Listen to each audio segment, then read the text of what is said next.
বিশ্বনবী মুহাম্মদ সাল্লাল্লাহু আলাইহি সাল্লামকে একদিন সাহাবীরা জিজ্ঞাসা করছেন, ইয়া রাসূলুল্লাহ, আপনি আমাদের কিছু উপদেশ দিন।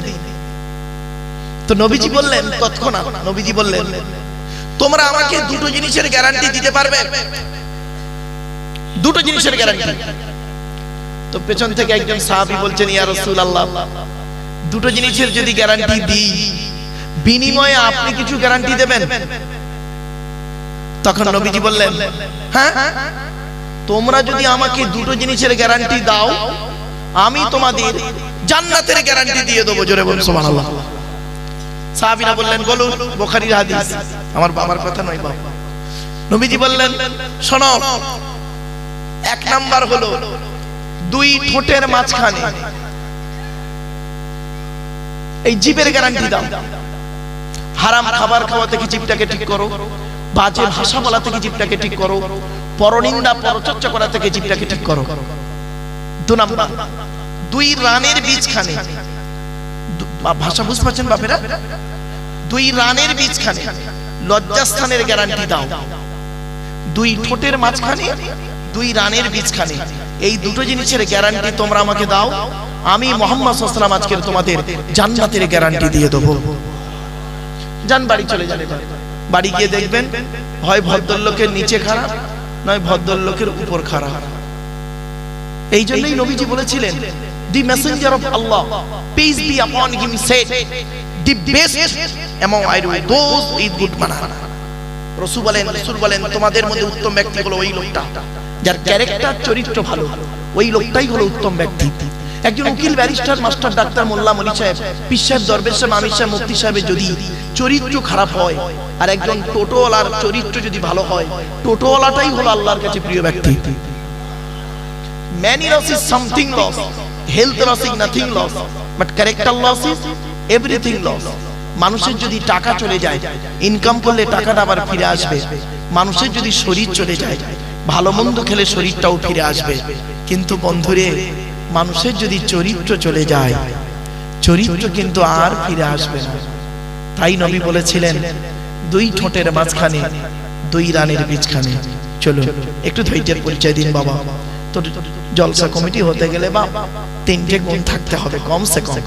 এক নাম্বার হলো সৎ হতে হবে, দু নাম্বার হলো 5 ওয়াক্ত নামাজি হতে হবে। ও বাবা, অনেক জলসা কমিটি দেখবেন জলসা দেয় সারাদিন কষ্ট করে, 5 ওয়াক্ত নামাজ পড়ে না, বড় দুঃখ লাগে এটাই। 3 নাম্বার হলো জলসা কমিটি হতে গেলে বা হালাল খাবার খেতে হবে, একটু মাথায় রাখবেন। আর মসজিদ কমিটিটাও বলে দিই সাথে, রাগ করবেন, অসুবিধা হবে আপনাদের? হ্যাঁ, শুনে যান। আচ্ছা, আগে স্টেজে ঘড়ি টড়ি নেই তো বাবা? ঘড়ি টড়ি নেই উপরে? নেই তো? বাহ, আমি স্টেজে ঘড়ি থাকলে নামিয়ে দিই বাবা। স্টেজে ঘড়ি থাকলে, অনেকে ঘড়ি থাকে না, ওখানে অনেক জায়গায় রাখে না, তা আমি ঘড়ি থাকলে না নামিয়ে দিই। কেন জানেন? শুনে নিন। আমার যে কথাটি আপনার মতের সঙ্গে মিলবে, তখন আপনি আমার মুখের দিকে চেয়ে থাকবেন।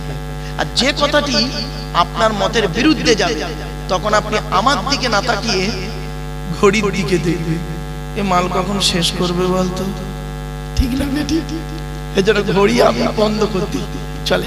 আচ্ছা, আগে আপনাদের জিজ্ঞাসা করি, আপনাদের হাতে 2-2.5-3 ঘন্টা সময় হবে ইনশাআল্লাহ? বাবা, আমি আমার জীবনে কোনোদিন, জীবনে দুটো জিনিস কোনোদিন করিনি। এই 31 বছরের জলসা জীবনে আমার মায়ের আদেশ ছিল, এক নাম্বার আমি টাইম ধরে ওয়াজ করিনি, আর 2 নাম্বার আমি বেওযুতে কোনোদিন ওয়াজ করিনি, বেওযুতে কোনোদিন করিনি আমার জ্ঞান মতে। বাবা, টাইম ধরে কেন করিনি? ওযু অবস্থায় বসেছি, আল্লাহর কোরআন নিয়ে বসেছি, আল্লাহ যতক্ষণ বলাবে বলবো, তবে একটা নির্ধারিত সময় থাকে, 10 মিনিট আগে, 10 মিনিট পরে। কিছু বুঝতে পারছেন বাবা? এই জন্য একটু মাথায় রাখবেন। বসবেন, ধীর স্থির ভাবে বুঝে নেবেন ওয়াজটা, লোকটা কি বললো, ঠিক বললো না ভুল বললো, একটু ব্রেনে প্রশ্ন করবেন। আর না বুঝতে পারলে আমাকে বলবেন। আমার ওয়াজ শুনতে গেলে বাবা দুটো জিনিস লাগবে, সময় আর সবর। কি বললাম? সময় দিতে হবে আর ধৈর্য ধারণ করে বুঝতে হবে। সময় আর সবর দুটো জিনিস লাগবে। চলো মসজিদ কমিটি হতে গেলে 5টা গুণ লাগবে। কি কি কোরআনে আছে শুনে নিন। তার আগে একটা ছোট্ট প্রশ্ন করি আপনাদের। হাবা, আপনাদেরই গ্রামে জুম্মা মসজিদ আছে?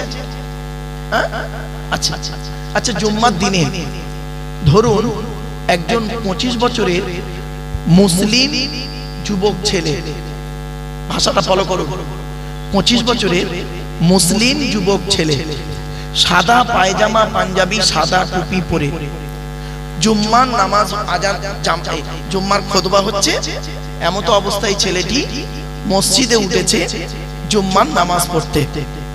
প্রচুর পরিমাণ বাংলা মদ খেয়েছে। কি মদ? জোরে বলো। বাংলা মদ খেয়ে ছেলেটি মসজিদে উঠেছে জুম্মার নামাজ পড়তে, মুসলমানের বাচ্চা। আপনারা সর্বপ্রথম তাকে কি করবেন বলুন? বলুন, একটা কথা বলুন।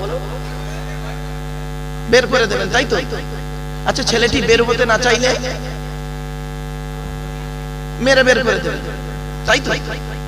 আচ্ছা, ছেলেটার অপরাধ মদ হারাম। বাবা খারাপ ভাববেন না, কলেজ ইউনিভার্সিটির ছেলে মেয়ে পড়াই। আর একটা স্টেজে এসে আমি এমন কিছু ক্যাজুয়াল কথা বলবো না, সহজ সরল কথা ভাববেন না। আমার ওয়াজ শুনতে গেলে একটু ব্রেন লাগবে। যাক, তাকে প্রথম বের করে দেবেন, বের হতে না চাইলে মেরে বের করে দেবে। অপরাধ কি? অপরাধ হলো মদ খেয়েছে।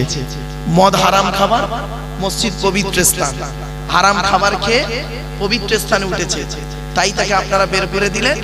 বের হতে চাইল না, মেরে বের করে দিলেন, তাই তো নাকি? হ্যাঁ, বাহ, কত ভালো মানুষ আপনারা। ও মুসলমান, মদখোরকে মসজিদ থেকে মেরে বের করে দিলে, আর সুদখোরটাকে মসজিদের সেক্রেটারি বানিয়ে দিলে। এই রে, কি আশ্চর্য কথা!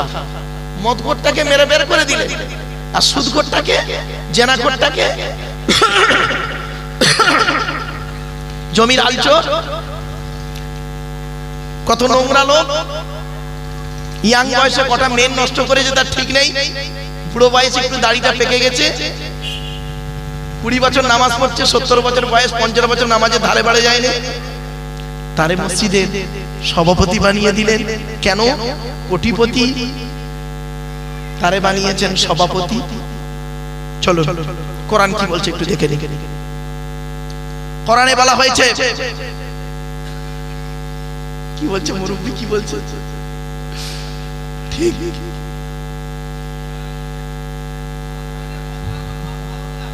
না না, ঠিক বল। এই দেখেন ওয়াজের নিয়ম। আচ্ছা শোনেন, আপনারা তো এই উত্তর 24 পরগনায় এলে না, আমি একটু কথা বলি, একটু মানুষকে বোঝাই প্রথমে। আচ্ছা, আল্লাহর নবী ওয়াজ করতেন আর আমরা ওয়াজ করি।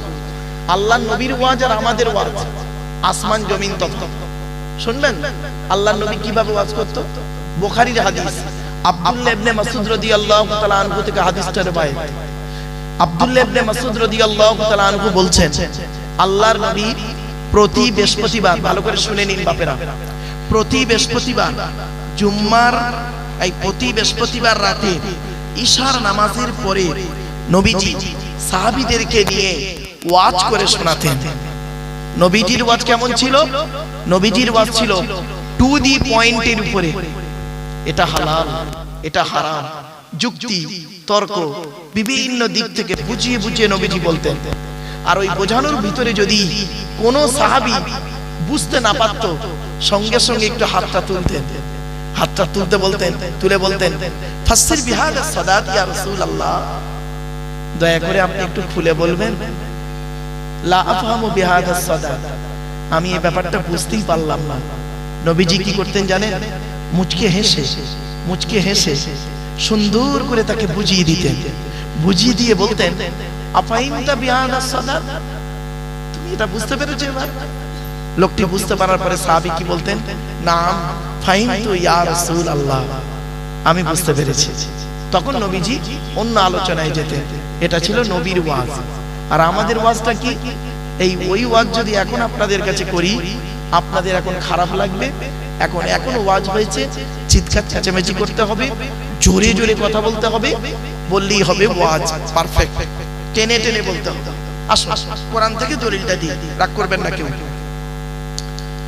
আল্লাহ পাক, আচ্ছা কোরআনের দলিলটা দিই। ইন্না রাব্বাকুমুল্লাহুল্লাযী খালাকাস সামাওয়াতি ওয়াল আরদা ফি সিত্তাতি আইয়াম, কোরআনে আছে 8 নম্বর পারা 16 নম্বর পৃষ্ঠা 6 নম্বর লাইন, সূরার নাম সূরা আরাফের 60 নম্বর আয়াত। আসমান পৃথিবী জমিনকে আল্লাহ পাক 6 দিনে সৃষ্টি করেছে। কদিনে? 6 দিনে। কোন বার থেকে স্টার্ট হয়েছে শুনে নিন।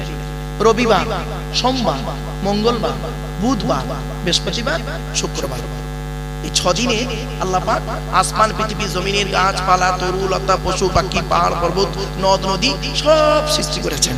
করার পরে আল্লাহ পাক বলছেন, এই সকলের আওয়াজ আমাকে শোনাও তো। আওয়াজ, সাউন্ড আওয়াজ।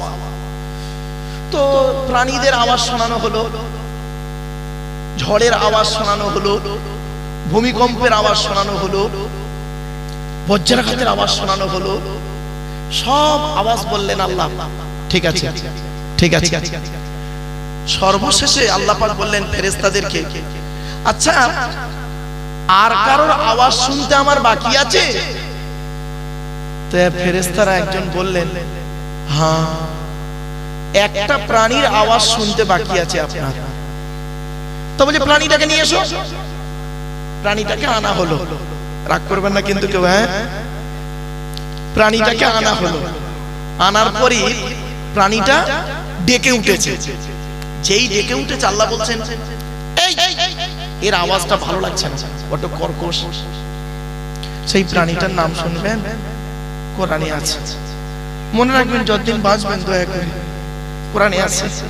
আয়াতটা পড়ছি, ওয়াকসিদি ফি মাশইকা ওয়াবদুদু মিন সাউতি ইন্না আনকারাল আসওয়াতি লাসাউতুল হামির। 21 নম্বর পারা 12 নম্বর পৃষ্ঠা 1ম নম্বর লাইন, সূরার নাম সূরা লুকমান, আল কোরআন।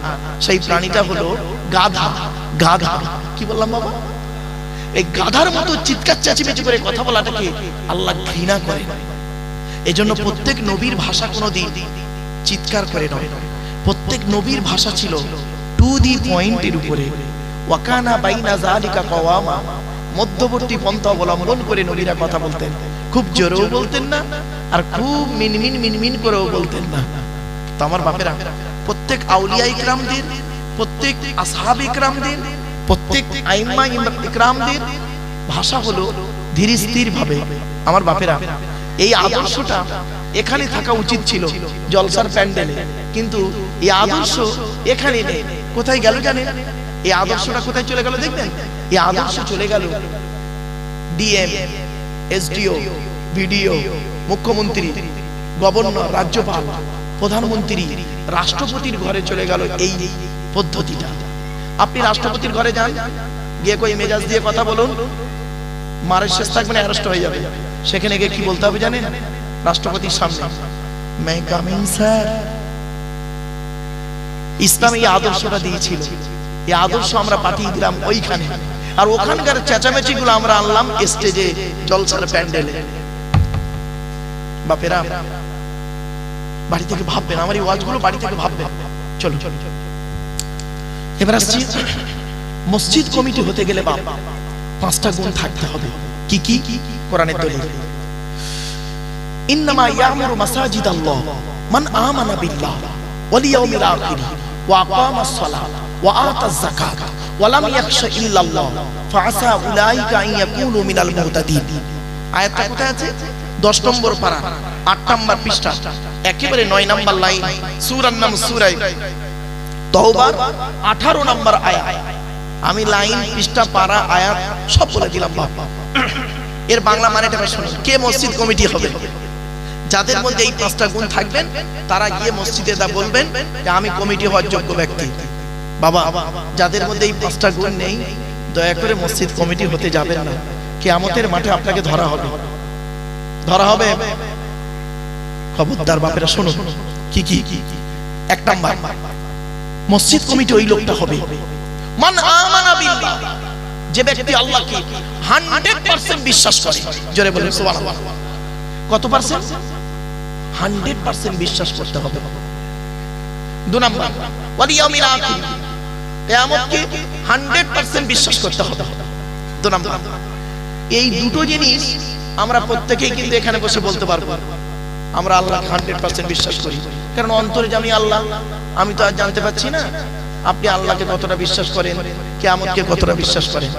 3 নাম্বারটাই ধরা পড়ে যাবে। দেখুন, ওয়া আকামাস সালাত, 5 ওয়াক্ত নামাজ আদায় করতে হবে। ও বাবা, মসজিদ কমিটি অনেকে 5 ওয়াক্ত নামাজ পড়ে না, ঠিক না বেটি? বাড়ি থেকে ভাববেন একটু। 4 নাম্বার, ওয়া আতাজ যাকাত, যাকাত আদায় করতে হবে যদি তার উপরে যাকাত ফরজ হয়। গরিব হলে আদায় করতে হবে না, চিন্তা নেই।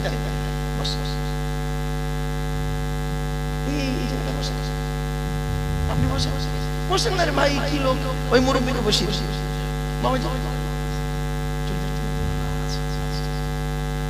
ওই মুরব্বিকে বসিয়ে গদিতে, গদি বসে বাবা। আচ্ছা চলে যাচ্ছে নাকি? আচ্ছা আচ্ছা আচ্ছা আচ্ছা, চলে বাপেরা। স্টেজে 2-4 জন আলেম ওলামা থাকলে না ভালো লাগে ওয়াজ নসিহত করতে। চলে এবার আসছি কি, তাহলে কটা হলো বাপ? 1 নাম্বার 100% আল্লাহকে বিশ্বাস করতে হবে। 2 নাম্বার কিয়ামতকে 100% বিশ্বাস করতে হবে। 3 নাম্বার 5 ওয়াক্ত নামাজ আদায় করতে হবে। 4 নাম্বার যাকাত আদায় করতে হবে। যদি যাকাত ফরজ হয় আদায় করবেন, গরিব হলে আদায় করতে হবে না। দুঃখের বিষয় কি জানেন, কত মসজিদের ক্যাশিয়ার আছে দেখবেন 20 বছর মসজিদের হিসাব দেয় না। মসজিদের জায়গা, মসজিদের জমি, মসজিদের পুকুর, মসজিদের টাকা আত্মসাৎ করে নিচ্ছে। ও বাবা, কত বক্তা মলি সাহেব আছে গো বাবা, কত মলি সাহেব, পীর সাহেব, দরবেশ সাহেব আছে বাবা, মাদ্রাসা মসজিদের নামে চাঁদা তুলে নিজের গাড়ি বাড়ি বিল্ডিং করে নেয় বাবা। বাস্তবটাই বললাম। চলুন এবার আসছি 5 নাম্বারটা কি, মসজিদ কমিটি ওই লোকটা হবে, খুব ইম্পর্টেন্ট এটা, ওয়ালাম ইয়াখশা ইল্লাল্লাহ, আল্লাহ ছাড়া কাউকে ভয় করবে না সেই লোক। জোরে বলেন সুবহানাল্লাহ। ভাববেন বাড়িতে গিয়ে, কই এখানে তো বলা হয়নি গালে দাড়ি থাকতে হবে, মাথায় টুপি দিতে হবে সব সময়, একটা বড় গোল পাঞ্জাবি পরতে হবে, এটা বলেনি। খুব বাড়ি থেকে ভাববেন আমার এই কথাগুলো। বাবা, কবরে শুতে হবে প্রত্যেককেই, কবর কাউকে ছাড়বে না। চলে এবার আসছি, তাহলে বক্তা হলো, কমিটি হলো, এবার আসছে শ্রোতা। বক্তা হতে গেলে তার 2টো জিনিস দেখবেন বলেছি, কমিটি হতে গেলে তার 3টে জিনিস থাকতে হবে। এবার শ্রোতা হতে গেলে বাপ 3টে জিনিস লাগবে। দয়া করে আপনাদের কি কি শুনে নিন, চমকে যাবেন। দেখুন, 1 নাম্বার শরীর পাক। শরীর পাক তো আশা করি আপনাদের প্রত্যেকের শরীর পাক আছে। হয়তো এখন অনেকের ওযু নাও থাকতে পারে, ওযুটা নেই কিন্তু শরীর কি পাক নেই, শরীর পাক, ওযু নেই হয়তো অনেকে গেল। 2 নাম্বার কাপড় পাক। তো আপনারা যে যেমন চয়েসেবল কাপড় পরে আছেন, আপনাদের কাপড়গুলো না পাক নেই, পাক আছে। 3 নাম্বারটা খুব ইম্পর্টেন্ট, এই জায়গাটাই সব ধরা পড়ে যাবে দেখবেন, জায়গা পাক। যে প্লাস্টিকটায় আপনারা বসে আছেন, এই প্লাস্টিকটা কি বাবা প্যান্ডেলওয়ালাদের? দয়া করে একটু বলবেন। হ্যাঁ হ্যাঁ, প্যান্ডেলওয়ালারা জীবনে কোনোদিন ওই প্লাস্টিকটা 3 বার করে ধৌত করে না। আজকের এখানে আপনারা বসেছেন, আপনারা জলসা দোয়া হয়ে যাবে, খাওয়া যাওয়া হবে, দেখবেন কত মানুষ খাওয়ার পরে জুতো পায়ে চাবে, এর উপরে জুতো পায়ে হাঁটবে। আবার দেখবেন এলাকার 2টো কুকুর তারা এসে হাড়গোড় গুলো খাবে ওর উপরে। আবার প্যান্ডেলওয়ালা করবে কি, ওটাকে ভালো করে ছেড়ে ঝুড়ে নিয়ে, ও তো ধৌত করবে না, ছেড়ে ঝুড়ে নিয়ে প্যাকিং করে পাশের গ্রামের জলসায় কালকের ও এটা পেতে দেবে। সত্যি কথা বলুন তো দেখি, একজন সত্যিকারের নামাজি মুসল্লি যার শরীর পাক, কাপড় পাক, এই প্লাস্টিকের উপরে বসার কারণে তার কাপড়টা নাপাক হয়ে যাওয়ার সম্ভাবনা খুবই বেশি, ঠিক না বেটি? তাহলে কি করা উচিত? আজ আপনাদের বলে যাচ্ছে বাপ, এই প্যান্ডেলওয়ালাদের মালের উপরে মসজিদ থেকে মুসাল্লাগুলো এনে সুন্দর করে বিছিয়ে দেবেন, আর একটু দয়া করে লিখে দেবেন বিনা ওযুতে প্রবেশ নিষেধ। বক্তা যদি ওযু অবস্থায় আল্লাহর কোরআন নবীর হাদিস বলতে শুরু করে আল্লাহকে খুশি করার জন্য, আর শ্রোতা যদি ওযু অবস্থায় আল্লাহকে খুশি করার জন্য ওয়াজ শুনতে বসে, এই বক্তার শ্রোতার মাঝে আল্লাহর রহমত নাজিল হয়। কে বলেছে জলসায় উপকার হয় না? জলসার মতো জলসা হলে ঠিক ব্রেন খুলবে। আমরা তো জলসার মতো জলসা করি না, বা এই জন্যই সময়টা চলে যায়। চলো আজকে আমাদের আলোচনা করতে গিয়ে দরুদ শরীফ একবার পড়িয়েছিলাম, মনে আছে না? ভুলে গেছে? ওই দরুদ শরীফ পড়াতে গিয়ে দরুদ শরীফের একটা ভুল বের করতে গিয়ে এতদূর চলে এসেছিলাম। কি বলেছিলাম ভুলটা শুনেন? আল্লাহুম্মা সাল্লি আলা সাইয়্যিদিনা মাওলানা মুহাম্মদ ওয়া আলা আলি, মনে আছে না? ভুলে গেছে? ওয়া আলা আলি সাইয়্যিদিনা মাওলানা মুহাম্মদ। আরেকটা কথা বলি, আল্লাহুম্মা সাল্লি আলা, লয়াকারে টান দেবেন, লামে টান দেবেন, আতে টান দেবেন না। অনেক সময় অনেক মানে শোনা যায় অনেকেই আল্লাহুম্মা সাল্লি আলা বলে টান দিচ্ছে। বাবা, যেখানে টান নেই সেখানে টান দিলে গুনাহ হবে, মানে পাল্টে যাবে। দেখবেন একটা বলি আপনাদের, ক্লিয়ার হয়ে যাবে। আমি 7টা শব্দ বলছি, 7টা শব্দ ভালো করে শুনুন। 7টা শব্দ উচ্চারণ করছি, মানেগুলো বলে দিচ্ছি। ইলিম, কি বললাম বাবা? ইলিম, ইলমুন। আলাম, আলাম, টান দিলাম, একবার বললাম আলাম, তারপরে কি বললাম? আলাম। আলিম, আলিম, আল্লামা, আলাম। এই 7টা শব্দ বললাম। ইলিম মানে জ্ঞান, আলাম মানে পতাকা, পতাকা, পতাকা, আর আলাম মানে জগৎ। আলহামদুলিল্লাহ রাব্বিল আলামিন নয়, আলামিন বলতে হবে। কেউ যদি আলামিন বলে গেল 12টা বেজে। আলহামদুলিল্লাহ রাব্বিল আলামিন বলবেন, আট টান দেবেন, আলামিন নয়, আলামিন। আলাম মানে জগৎ। এবার আসছে আলিম, ইসমে ফাইল, জ্ঞানী। আলিম সিফাতে মুসাব্বা, তার থেকে বেশি জ্ঞানী। এরপরে হচ্ছে আল্লামা, আল্লামা, আল্লামা, ইসমে মুবালাগা। আল্লামা শব্দের অর্থ কি জানেন? অধিক জ্ঞানী লোককে বলা হয় আল্লামা। এখন তো যাকে তাকে আল্লামা শব্দ দিয়ে ব্যবহার করেন আপনারা, যাকে তাকে আল্লামা শব্দ দিয়ে দিলেন। হ্যাঁ, তাকে যদি বলা হয় তোর অ্যাড্রেসটা আরবিতে লিখতো দেখি, তুই তোর অ্যাড্রেসটা ইংরেজি অথবা আরবিতে লেখ, লিখতে পারবে না, তার নামের আগে আল্লামা দিয়ে দিলেন আপনারা। চলো ওই মাঠে আপনাদের সঙ্গে আমার দেখা হবে, যে মাঠে বাপ তার ছেলের কোনো উপকার করতে পারবে না, ছেলে তার বাপের কোনো উপকার করতে পারবে না, একের বোঝা অন্যে বহন করবে না। খবরদার বাবা, যে যেটা নয় তাকে সেটা বলবেন না, অনুরোধ করে বলে যাচ্ছি। আল্লামা শব্দের অর্থটা কি? যারা একজন যোগ্য আলেমকে জিজ্ঞাসা করবেন, তিনি বলে দেবেন আল্লামা শব্দের ডেফিনিশনটা। অধিক জ্ঞানী লোককে বলা হয় আল্লামা। চলো এর উপরে হলো কি?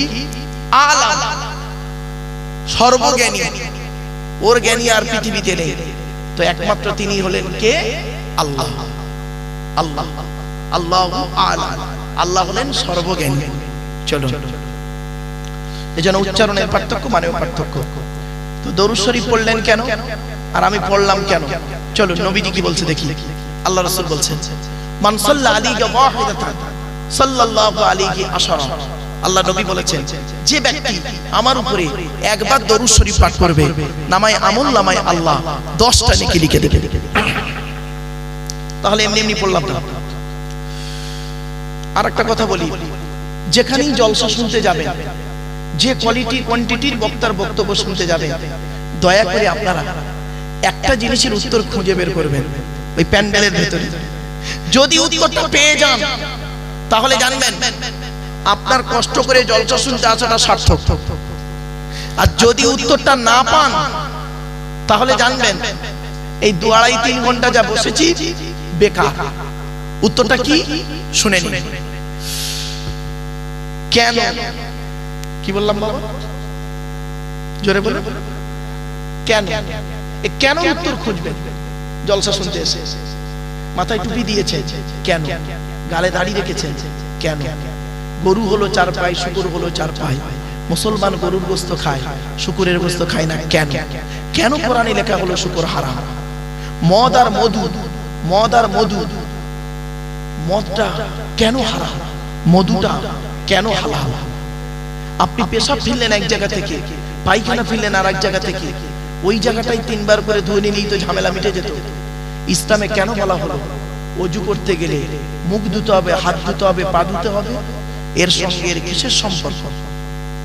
সমস্ত ফেরেশতাদেরকে আল্লাহ বলেছিলেন আদমের পায়ে সিজদা করো, উসজুদু লিআদম, আদমের পায়ে সিজদা করো।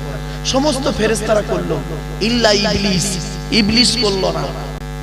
মুসলিমের কি কি কোয়ালিটি আপনার মধ্যে আছে সেগুলো আপনি খুঁজে বের করুন। আজকের এই কোরআনকে নিয়ে আমার সামনে যে কিতাব দেখতে পাচ্ছেন, এই কিতাব সারা পৃথিবী গবেষণা করছে। America, London, France, Britain, Japan, Jordan, Germany ঠান্ডা করে বসে বসে কোরআনকে নিয়ে গবেষণা করছে। কারা করেছে? Humphry Davy, Michael Faraday, Einstein, Isaac Newton, doctor Maurice Bucaille, mister Cook, mister Jabiri, mister Campbell, Raja Rammohan Roy, Ishwarchandra Vidyasagar, Rabindranath Tagore, Acharya Jagadish Chandra Bose, Francis Bacon, William স্কিফমোর, William Harvey, Thomas, George Bernard, এরা কোরআনকে নিয়ে গবেষণা করলো। আর আমরা কি করলাম? আমরা কিছু মৌলবী, সকলে নয়, সকলকে বলা ভুল হবে, আমরা কিছু মৌলবী করলাম কি, এই কোরআনটাকে ইউটিলাইজ করলাম কিভাবে জানেন? তেল পড়া, পানি পড়া, ওয়াজ করা, খতম পড়া, তাবিজ পড়া, ঘর বন্ধ করা, আর নিজেদের মধ্যে মারামারি করা। কিসের মারামারি করলাম? গোল টুপি, লম্বা টুপি, চেরা জামা, ফাড়া জামা, তবলিগ, ফুরফুরা, বেরেলি, ওয়াহাবি, জামাতে ইসলাম, আহলে হাদিস, বুকে হাত বাঁধা, নাভির নিচে হাত বাঁধা, জোরে আমিন বলা, আস্তে আমিন বলা, দোয়া করা না করা, এই সব নিয়ে মারামারি করতে করতে এ ওরে বলে কাফের, ও ওরে বলে কাফের।